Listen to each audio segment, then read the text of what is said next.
Baadhi ya watu wengi wanaposikia Pentekoste wao nafikiri ni habari ya kunena kwa lugha. No, Pentekoste ilikuwa ni signal. Yametimia. Yesu ni mfalme, Yesu ni Bwana, Yesu ni kuhani mkuu. Yametimia. Amen. Alafu watu wanagawana sambusa za kunena kwa lugha hapa. It was a token, a sign to the apostles and ever in this planet earth. Jesus has enthroned. Ameshimikwa. Yaani ndio ilikuwa tu ni ishara. Ni kama mtu anaendesha gari alafu unataka kukata kulia, unamtaarifu dereva wake, unaindicate upande wa kulia. Kwa hiyo kuja kwa Roho Mtakatifu, hoja haikuwa watu wanene kwa lugha. Hapana. Hoja ilikuwa ni hivi: Yesu ameketishwa. Na Petro alielewa. Kwa hiyo siku ya Pentekoste ilikuwa inaeleza kuna tukio limetendeka juu mbinguni, sio hapa duniani. Hapana. Pentekoste ni tukio lililotendeka juu mbinguni, sio duniani. Duniani wameshirikishwa kufahamu limetendeka. Amen. Alipoeleza hivyo, msomaji angalia mstari ule wa 36 hadi 38 Matendo sura ya 2.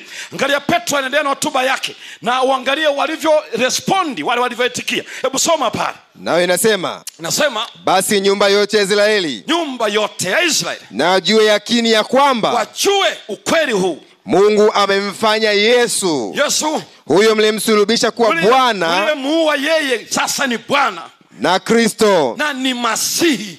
Waliposikia hayo, wakachomwa mioyo yao, wakamwambia Petro na mitume wengine, tutendeni ndugu zetu, tufanye nini basi? Petro akawaambia, akajibu, tubuni mkabatizwe. Repent na mbatizwe. Tubuni mkabatizwe kila mmoja kwa jina lake Yesu Kristo, mpate ondolewa dhambi zenu. Moja, mtapata kuondolewa dhambi zenu, nanyi mtapokea kipawa cha Roho Mtakatifu. Mtapokea Roho Mtakatifu. Kwa kuwa ahadi hii ni kwa ajili yenu, ni kwa ajili yenu, na kwa watoto wenu, na kwa watoto wenu, na kwa watu wote walio mbali, na kwa watu wote watakaoitwa na Bwana Mungu wenu, wamjie.